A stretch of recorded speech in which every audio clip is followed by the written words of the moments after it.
السلام عليكم ورحمة الله وبركاته. الحمد لله رب العالمين والصلاة والسلام على أشرف الأنبياء والمرسلين وعلى آله وصحبه أجمعين. دعوة إسلامك ميഡിയ ഖുർആൻ പഠനം 112. മരണത്തെക്കുറിച്ചാണ്, മരണാനന്തര ജീവിതത്തെക്കുറിച്ചുമാണ് നാം സംസാരിച്ചു കൊണ്ടിരിക്കുന്നത്. മരണത്തിന് ശേഷമാണല്ലോ നമ്മുടെ ജീവിതം ആരംഭിക്കുന്നത്. യഥാർത്ഥ ജീവിതം അത് മരണാനന്തര ജീവിതം തന്നെയാണ്. അതുകൊണ്ട് തന്നെ ആ മരണാനന്തര ജീവിതം സംശുദ്ധമാക്കുവാൻ, അത് പുഷ്കലമായ ഒരു ജീവിതമാക്കുവാനുള്ള നൈമിഷികമായ ഈ കാലഘട്ടം അത് പരമാവധി നാം ഉപയോഗപ്പെടുത്തുക. അതാണ് ബുദ്ധിയുള്ള ഒരു മനുഷ്യൻ ചെയ്യേണ്ടത്. ഇവിടെ നാം അധ്വാനിക്കുന്ന എല്ലാ അധ്വാനങ്ങളും സമ്പാദിക്കുന്ന സമ്പാദ്യങ്ങളൊക്കെയും മരണത്തോടുകൂടെ നശിച്ചു പോകുന്ന ഒരവസ്ഥയാണുള്ളതെങ്കിൽ തിരുനബി സല്ലല്ലാഹു അലൈഹി വസല്ലം തങ്ങൾ പറഞ്ഞൊരു ഹദീസ് നമുക്കൊക്കെ എപ്പോഴും നമ്മളെല്ലാം എപ്പോഴും കേൾക്കുന്ന ഒരു ഹദീസാണ്. ഇദാ മാത ഇബ്നു ആദമ ഇൻഖതഅ അമലുഹു ഇല്ലാ മിൻ സലാസ് സദഖത്തുൻ ജാരിയ ഔ ഇൽമുൻ യന്തഫിഉ ബിഹി ഔ വലദുൻ സാലിഹുൻ യദ്ഉ ലഹു. എല്ലാ അമലുകളും നിശ്ചലമാകുന്നു. മരിച്ചുപോയ ആൾക്ക് ഇനി നിസ്കരിക്കാൻ കഴിയില്ല, നോമ്പ് നോൽക്കുവാനോ മറ്റു ഇബാദത്തുകൾക്കോ സാധ്യമല്ല. അതേ സമയത്ത് അവൻ മരിച്ചു കഴിഞ്ഞാലും അവന് പ്രതിഫലം കിട്ടുന്ന അമലുകൾ ഖിയാമത്ത് നാൾ വരെ തുടർന്നുകൊണ്ടിരിക്കുന്ന 3 അമലുകളുണ്ടെന്ന് തിരുനബി സല്ലല്ലാഹു അലൈഹി വസല്ലം തങ്ങൾ എണ്ണി പറഞ്ഞു. അവന്റെ ജീവിതകാലത്ത് അവൻ കൊടുത്ത ജാരിയായ സദഖ, എന്നെന്നും നിലനിൽക്കുന്ന സദഖകൾ, നശിച്ചു പോകുന്ന സദഖകളല്ല.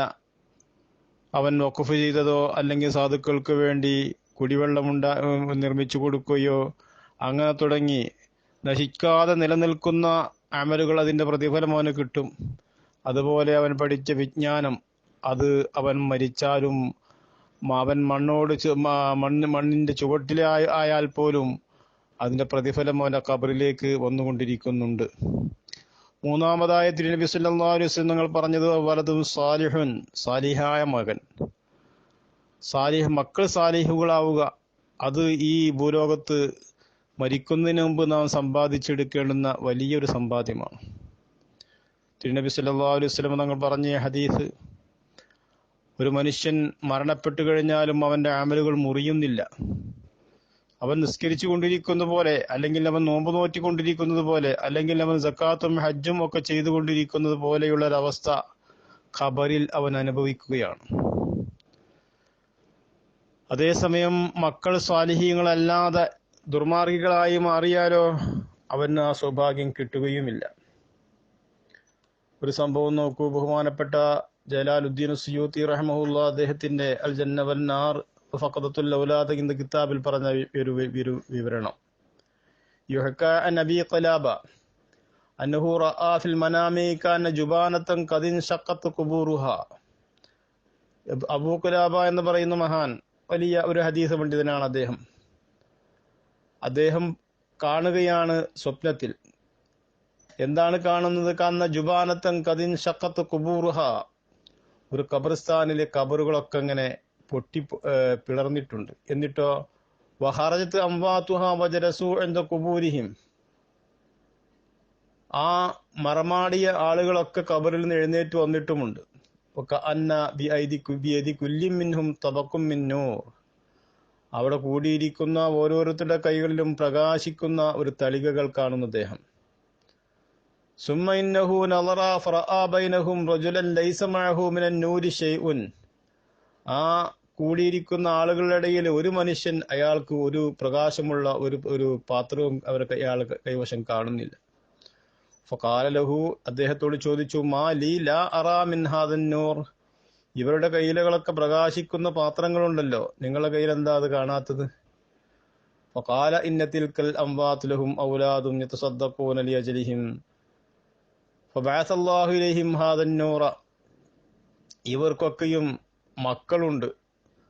ആ മക്കൾ ഈ മരണപ്പെട്ടു പോയ അവർ ഈ ആളുകൾക്ക് വേണ്ടിയൊക്കെ സദഖ ചെയ്തുകൊണ്ടിരിക്കുന്ന സാലിഹീങ്ങളായ മക്കൾ അവർക്കുണ്ട്. അമ്മാ അന ഫലി ഇബ്നുൻ ഗൈറു സാലിഹിൻ വലാ യതസദ്ദഖു ലിഅജ്ലി. അപ്പോൾ ഞാനാണെങ്കിൽ എനിക്ക് ദുർമാർഗിയായ ഒരു മകനാണുള്ളത്. എനിക്ക് വേണ്ടി ആ മനുഷ്യൻ, എൻ്റെ മകൻ, ഒരു സദഖയും ചെയ്യുന്നില്ല, അല്ലെങ്കിൽ ഒരു ദുആയും അവൻ എനിക്ക് വേണ്ടി ചെയ്യുന്നില്ല. فلما انتبه أبو قلابة ذهب إلى ولده وأخبره بما رأى من أحوال أبيه. അങ്ങനെ പിറ്റേ ദിവസം പ്രഭാതമായപ്പോൾ ഉറക്കിൽ നിന്ന് ഉണർന്ന അദ്ദേഹം തന്റെ മകനെ അന്വേഷിച്ചു. അദ്ദേഹം ആ മകനെ കണ്ടുപിടിച്ച് തന്റെ പിതാവിന്റെ അവസ്ഥ വിവരിച്ചു കൊടുക്കുകയാണ്. എല്ലാ ആളുകളും പ്രകാശമായ പാത്രത്തിൽ നിന്ന് സുഭിക്ഷമായ ആഹാരം കഴിക്കുന്ന അവസ്ഥ ഞാൻ സ്വപ്നത്തിൽ കണ്ടപ്പോൾ നിന്റെ പിതാവ് മാത്രം ദുഃഖിച്ചിരിക്കുന്ന ഒരവസ്ഥയാണ് ഞാൻ കണ്ടത്. അദ്ദേഹത്തിന്റെ കൈകളിൽ പാത്രമില്ല. അങ്ങനത്തെ ഒരവസ്ഥ എന്താ കാരണമെന്ന് അന്വേഷിച്ചപ്പോൾ ദുർമാർഗിയായ ഒരു മകനാണ് എനിക്കുള്ളത് എന്ന മറുപടിയാണ് കിട്ടിയത്. ആയതുകൊണ്ട് മോനെ, നീ ഇങ്ങനെ ആയാൽ പോരാ, നീ നന്നാകണം, നീ സ്വാലിഹാകണം. നിന്റെ പിതാവിന് നീ നൽകുന്ന ദുആ അല്ലെങ്കിൽ നീ കൊടുക്കുന്ന സദക്ക അത് നിന്റെ പിതാവിന് ഉപകരിക്കും. ഇത് കേട്ടപ്പോൾ ഫഖാല യാ അബാ ഖിലാബ ഇന്നി ഖദ് തുബ്തു അലാ യദൈക്. ഞാനിതാ പശ്ചാത്തപിച്ചു മടങ്ങുന്നു മഹാനവരെ, അങ്ങയുടെ കയ്യിൽ ഞാനിതാ അങ്ങയുടെ മുമ്പിൽ ഞാനിതാ പശ്ചാത്തപിച്ചു മടങ്ങുന്നു. ഇനി ഞാൻ തെറ്റിലേക്ക് പോകില്ല, ദുർമാർഗിയാകില്ല, ഞാനൊരു സാലിഹായ മകനായി ജീവിക്കാൻ ഒരുങ്ങുകയാണ്. സുമ്മ ഇന്ന ഇബ്നഹു ഇഷ്തഗല ബിത്വാഅത്തി വദ്ദുആഇ ലിഅബീഹി. അങ്ങനെ ആ മകൻ അന്നു മുതൽ അള്ളാഹുവിനെ വഴിപ്പെട്ട് സാലിഹായ അമലുകൾ ചെയ്ത് പടച്ച റബ്ബിനോട് പശ്ചാത്തപിച്ച് മടങ്ങി തന്റെ പിതാവിന് ദുആ ചെയ്യുവാൻ വേണ്ടി തുടങ്ങി. സുമ്മ ഇന്ന അബാ ഖിലാബ അതാ ഇലാ തിൽക്കൽ ജുബാന ബഅദ മുദ്ദത്തിൻ ഫറആ ഫി മനാമിഹി തിൽക്കൽ അംവാത് അലാ ഹാലിഹൽ ഉലാ വറഅ الرجل فقال له يا أبا قلابة جزاك الله عني كل خير كل ولدي نجوت من النار. അങ്ങനെ കുറച്ചു കാലങ്ങൾക്ക് ശേഷം പ്രസ്തുത ആ ഖബർസ്ഥാനിയിലേക്ക് ആ ബഹുമാനപ്പെട്ട അബൂ ഖിലാബ ചെല്ലുകയാണ്. അദ്ദേഹം വീണ്ടും സ്വപ്നത്തിൽ കാണുന്നു. എങ്ങനെയാണ് സ്വപ്നത്തിൽ കാണുന്നത്? അദ്ദേഹത്തിന് സ്വപ്നത്തിൽ കാണുന്നു അങ്ങനെയുള്ള ജുബാനയിലേക്ക് അഥവാ ആ ഖബർസ്ഥാനിലേക്ക് ചെല്ലുന്ന സന്ദർഭം പഴയ പോലെ ആളുകളൊക്കെയും സന്തോഷത്തോടുകൂടെ പ്രകാശിക്കുന്ന തളികകളിൽ വിഭവസമൃദ്ധമായ ആഹാരം അവർ കഴിച്ചുകൊണ്ടിരിക്കുന്ന സ്വർഗീയമായ അവസ്ഥ കാണുകയും അപ്പോൾ ഈ പിതാവ് നേരത്തെ കണ്ട കൈകളിൽ ഒന്നുമില്ലാതെ നിരാശനായിരിക്കുന്ന ആ പിതാവിനെയും അദ്ദേഹം കാണുന്നു. അദ്ദേഹവും സുഭിക്ഷമായ ആഹാരം സ്വർഗീയമായ സുഖത്തോടുകൂടെ സന്തോഷത്തോടുകൂടെ കഴിക്കുന്ന അവസ്ഥ അദ്ദേഹം കാണുന്നു. എന്നിട്ട് ഈ അബൂ ഖിലാബയെ വിളിച്ചുകൊണ്ട് പറഞ്ഞു, ജസാക്കല്ലാഹു അന്നി കുല്ല ഖൈർ. അബൂ ഖിലാബ, നിങ്ങൾക്ക് അല്ലാഹു തആല മഹത്തായ പ്രതിഫലം നൽകട്ടെ. എന്റെ വലതിനോട്, എന്റെ മകനോട് നിങ്ങൾ പറയൂ, നജൗതു മിനന്നാർ, ഞാൻ ഇതുവരെയും നരകശിക്ഷ അനുഭവിക്കുകയായിരുന്നു ഖബറിൽ. ഇന്ന് ആ നരകശിക്ഷയിൽ നിന്ന് ഞാൻ രക്ഷപ്പെട്ടു, സന്തോഷകരമായ ഒരു അവസ്ഥ എനിക്ക് കൈവന്നിരിക്കുന്നു എന്ന വിവരം എന്റെ മകനോട് അങ്ങ് പറയണം എന്ന് അദ്ദേഹം ഈ അബൂ ഖിലാബ റളിയല്ലാഹു തആല അൻഹുവിനോട് പറയുകയാണ്. അപ്പോൾ സാലിഹീങ്ങളായ മക്കൾ ചെയ്യുന്ന ദുആ, ഇസ്തിഗ്ഫാർ, അത് മരണപ്പെട്ടു പോയ പിതാക്കൾക്ക് അത് ഉപകരിക്കുമെന്ന് മാത്രമല്ല,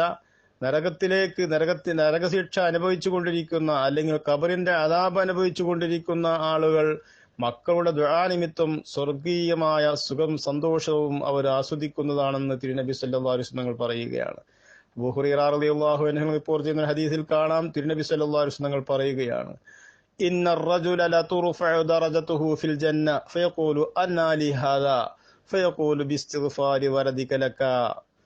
നാളെ സ്വർഗ്ഗലോകത്ത് സന്തോഷത്തോടുകൂടെയുള്ള ഒരവസ്ഥ ഒരു മനുഷ്യൻ ആനന്ദത്തോടുകൂടെ അനുഭവിക്കുകയാണ്. ആ മനുഷ്യൻ പറയും, പടച്ച റബ്ബേ, ഞാൻ ഇതിനു മാത്രം സാലിഹായ അമലൊന്നും ഞാൻ ചെയ്തിട്ടില്ലല്ലോ, എനിക്ക് എങ്ങനെയാണ് ഇത്രയും വലിയ അത്യുന്നതമായ സ്ഥാനം ഈ സ്വർഗ്ഗലോകത്ത് എനിക്ക് കൈവന്നത് എന്ന് ചോദിക്കുമ്പോൾ റബ്ബ് തആല മനുഷ്യനോട് പറയും, ബിസ്തിഗ്ഫാരി വലദിക ലക, നിന്റെ മകൻ നിനക്ക് വേണ്ടി ദുആ ചെയ്തു, ഇസ്തിഗ്ഫാർ ചെയ്ത്, അക്കാരണത്താലാണ് നിനക്ക് ഈ ദറജ കിട്ടിയത്, ഈ സ്ഥാനമാനങ്ങളൊക്കെ കിട്ടിയത് എന്ന് പറയുമെന്ന് തിരുനബി സല്ലല്ലാഹു അലൈഹി വസല്ലം തങ്ങൾ പറയുകയാണ്. ഇമാം അഹ്മദ് റളിയല്ലാഹു അൻഹു, ഇബ്നു മാജ, ബൈഹഖി തുടങ്ങിയ മഹാപണ്ഡിതന്മാർ ഈ ഹദീസിനെ റിപ്പോർട്ട് ചെയ്തിട്ടുണ്ട്. അപ്പൊ ചുരുക്കത്തിൽ ഒരു മനുഷ്യൻ ആ ജീവിതകാലത്ത് മരിക്കുന്നതിന് മുമ്പ് അവന്റെ മക്കളെ സാലിഹീങ്ങളായ മക്കളായി, അഥവാ ഇവൻ മരിച്ചാലും ഇവന് വേണ്ടി ദുആ ചെയ്യാനുള്ള മനസ്ഥിതിയുള്ള മക്കളാക്കി മാറ്റിയിട്ടുണ്ടെങ്കിൽ അതവൻ ഒരിക്കലും മരിച്ചു പോയിട്ടുണ്ടെങ്കിലും ഖിയാമത്ത് നാൾ വരെയും മുറിയാതെ കിട്ടുന്ന മഹത്തായ ഒരു അമലാണ് അവൻ ചെയ്തു വെക്കുന്നത് എന്ന് മനസ്സിലാക്കുക. അല്ലാഹു സുബ്ഹാനഹു വ തആല നമ്മെയും നമ്മുടെ മക്കളെയും സാലിഹീങ്ങളാക്കട്ടെ. അസ്സലാമു അലൈക്കും വറഹ്മത്തുള്ളാഹി വബറകാതുഹു.